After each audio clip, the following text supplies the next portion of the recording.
Hi, it's Stephen here for the Idiot Quilter in my sewing dungeon, and I'm going to show you how I made this fabric how I made this fabric bag out of tea towels.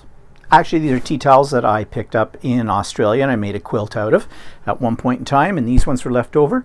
And I've seen a couple of videos on YouTube where people are making these kind of bags, and they're really fast and easy to do. But I'm going to show you my take on it. And instead of using a sewing machine for the whole process, I'm actually going to use my serger for most of it, with the exception of this top part. So I'm going to take you through this step by step. My setup is not such that I can show you in real time every stage of this, but I will describe every stage of it as I get it done.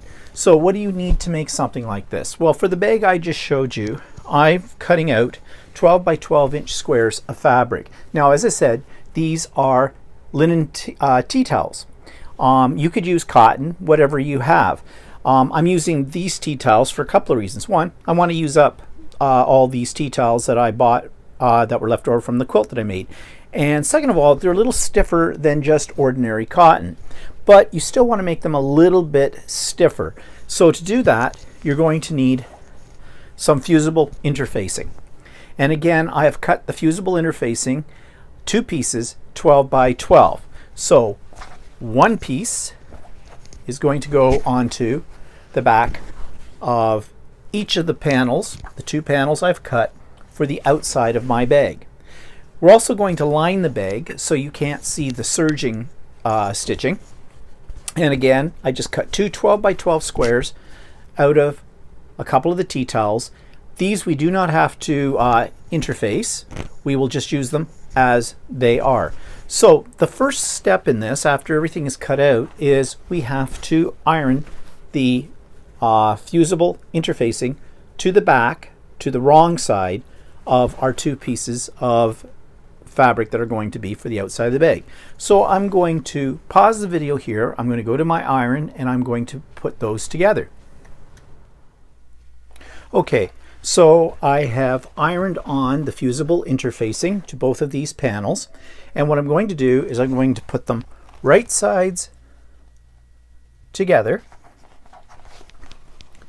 and I'm just going to serge down both sides and along the bottom of these two pieces. I'm going to do the same thing minus the interfacing on these two panels, which are going to be the lining of my bag as well. So again, I'm just going to put these right sides together, and I'm going to serge down each side and across the bottom. I'm leaving the top open, and I'll show you what that looks like in just a second. Okay, so now I've serged all the way around three sides, leaving an opening at the top of my bag. And now what I'm going to have to work on is the bottom, and that means I'm going to have to cut these corners. Now, there's a couple of ways you can do these, and the videos that I've seen, a lot of them take out a square piece out of each of these corners and fold it that way. But I find the method I'm about to show you is the easiest. So what you do is you get your hand inside this bag and just sort of flatten it around and get a point right here on that one seam, and just flatten it down and make sure that this seam here on the top is lining up with the seam on the bottom. It takes a little bit of finagling, but just put your hand in there, spread it out, and get it lined up so that it is both seams are pretty much centered. Okay. When you have that done,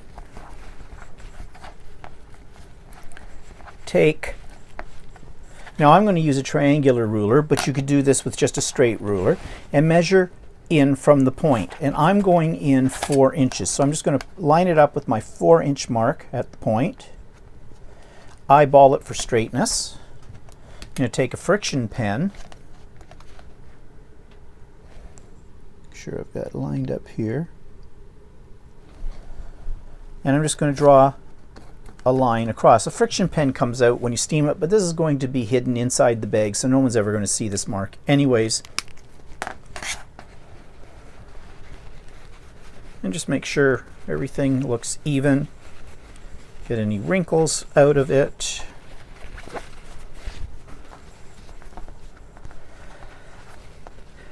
And then I'm going to take this over to my serger, and I'm going to use that line as my guide and serge right across that to square off the corner. So I'll be back when I have that done.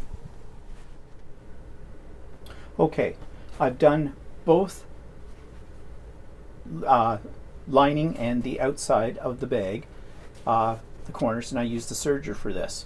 So I had originally was going to use this one as my outside, but I've decided instead I'm going to use this as my outside. And so it really doesn't matter. Even though I put the interfacing on what will now become the lining, it doesn't matter which bag it goes on. All the interfacing does is make it a little stiffer, and that'll work if it's inside the bag or whichever one. So that means that one of these I have to turn right side out. So since this is going to be the outside of my bag, that's the one I'm going to turn right side out.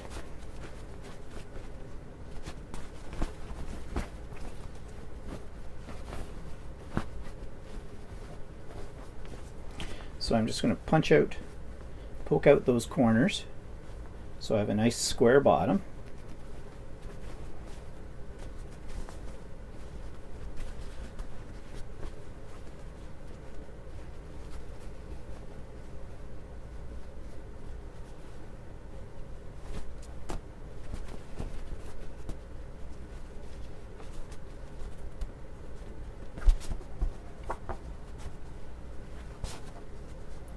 So there we go. That's going to be the outside of my bag. But I need to put it into the inside of the part that is now going to be the lining of my bag. But what I want to do here is, because I've serged it all the way around, and because I'm going to put it inside there and sew it basically shut, I need to have a way to turn everything inside out, right way. So I'm going to take out some of this serging in here. I'm going to take out about 3 inches, and what I'm doing is I'm just cutting some of the threads that have been serged,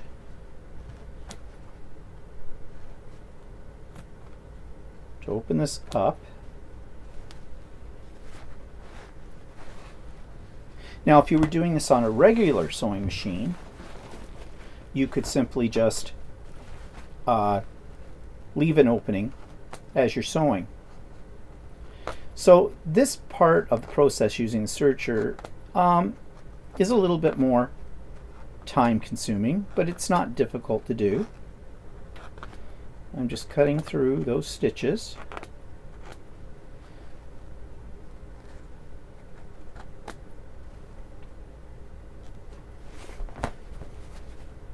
And I'm just going to open this seam up.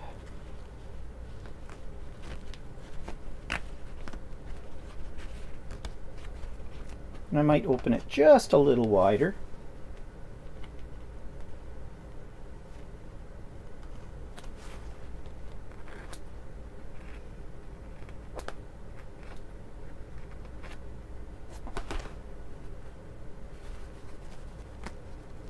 And there. That will give me enough space to be able to pull the rest of the bag through. These loose threads just pick off.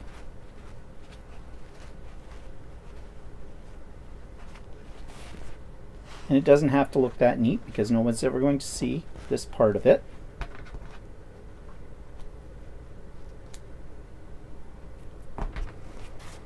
Okay. So now I want to take the part that's going to be the outside of my bag and stuff it inside this one. So the right sides essentially of each of these pieces are against each other.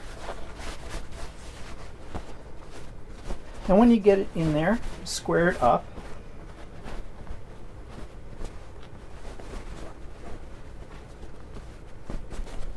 And then line up your seams. So I have a seam here, I have a seam here. I'm going to line these up.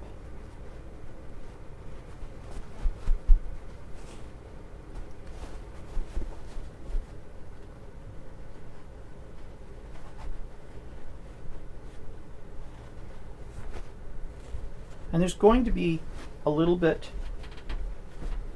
coming over the top, and that's okay, because that's going to make our little edge around it. So we're going to put a pin in.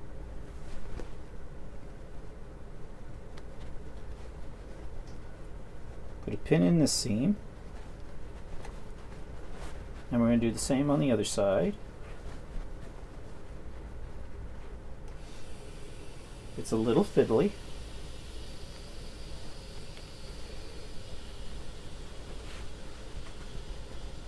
And then if you want, you can just take and put a pin in on one side, flip it over,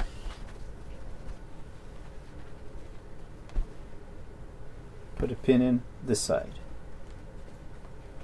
Now I'm going to take this to my regular sewing machine, and I'm going to do about a 1/2 inch stitch all the way around here to join the two pieces together, and I'll be back. Okay, so I've stitched all the way around, if you can see this, along the top. And I have to admit, this is not really the easiest part about making this bag, unless you happen to have a part that comes out of your sewing machine, so you have sort of a free arm, or I'm not sure what they call that, where you can remove the platform, and put it right under around your sewing machine.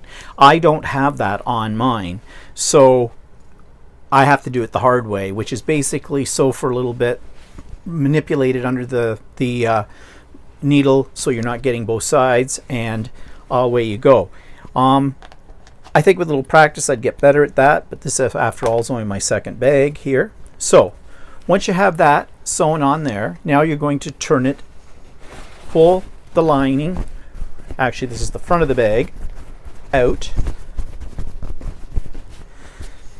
And remember, we left that opening on the side of the lining right here.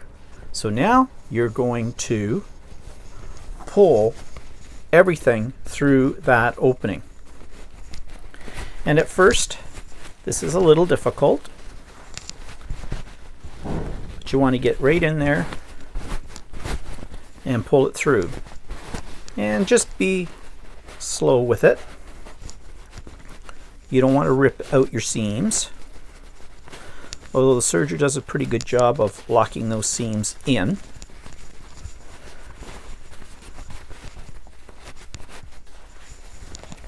And you can see here there is a bit of a struggle, but you can do it.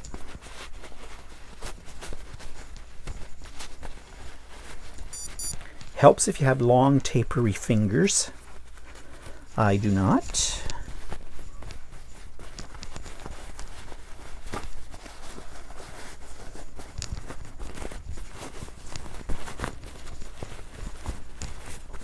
You just keep working it around.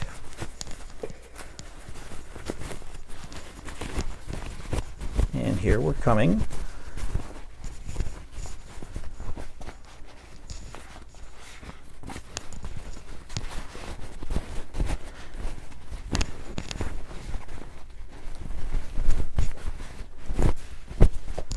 And then you pull it right out, so you've got the two bags.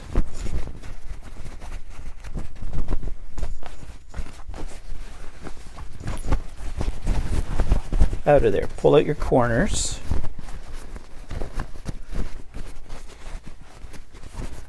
This is a bit of a workout, but it can be done. Okay. Now, this green-brown part is going to be the outside of my bag, so now all I have to do is shove the lining back. Oops, sorry, before I do that, I want to sew up the hole in the bag. So all you're going to do is just do a straight stitch. You can do it by hand, you can do it by machine. And put those two openings together and just stitch it. So I'm going to do that, and I'll be right back. Okay, so I've got that hole sewn back up, and now I'm just going to take the lining and stuff it back into the bag and shape it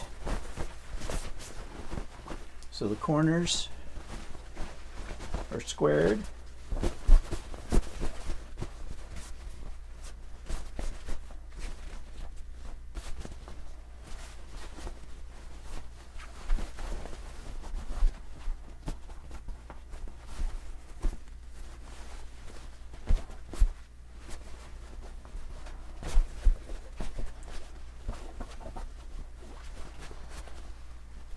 once I have it all squared up,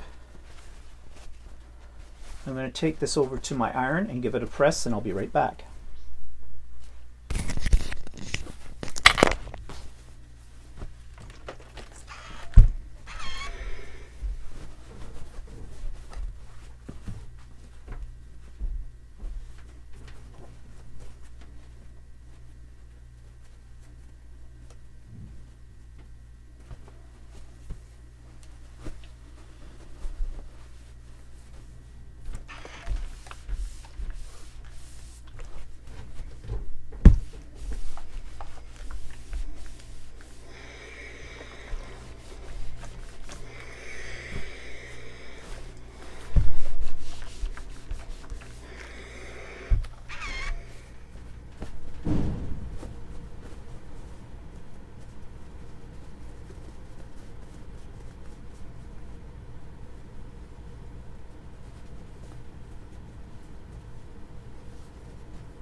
And there's my bag, all done. And you can see that little lining piece is a little bit bigger. And so when it's stitched, it gives a nice little border around the outside of the bag. And now I'm going to tell you what idiot thing I did with this. I told you that originally the inside was going to be my outside and this part was going to be my lining. Well, I lied to you a little bit about the reason why I changed that around. I changed that around because I made a little mistake on the corners. I didn't quite get my corners lined up on one side of the bag with the seams. And when I did that, they're off just by a little bit. So rather than rip it all out, because ripping out stuff when you've done it with a serger is very can be trying. So what I did was I just reversed them, because I did get the corners on this one, on the green fabric, square. So no one's going to notice that inside, because it's going to be filled with fabric and other things. But just a word to the wise that you have to be careful when you do those corners to make sure you get them square. Now maybe those people that cut out the little squares know something I don't know. Maybe that would help you make them make it for sure more square. But if you take your time, and I wasn't really taking my time, you can do it doing it the way that I showed you how to do it. It will work. I know I've made other bags, tote bags, using that method, and it has worked. But you know, I didn't get that worried about it, because it's only going to hold fabric like this one. And who's going to know? Who's really going to know? You know, but nobody else is going to know. So let me move this up here for a second. So that did not take long. Basically that took me under an hour to do, and with the serger it's very fast. But you don't have to use a serger. You could use your regular sewing machine as well. So I hope you found that of interest, and we'll see you on the next Idiot Quilter. Bye bye for now.